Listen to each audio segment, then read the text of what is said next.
The last several years have clearly taught us the importance of business agility.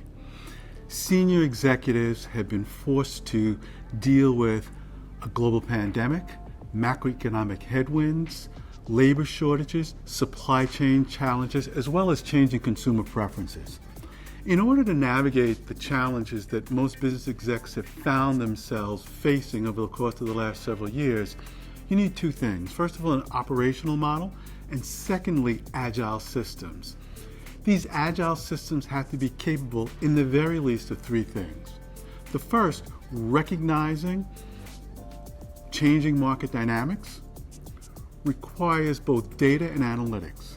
Too often companies have siloed data and limited analytic capabilities. Those two preclude execs' ability to both know their customers and know the markets they serve.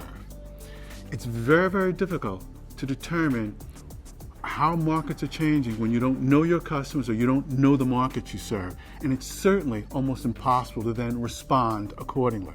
The second requirement is reallocating resources.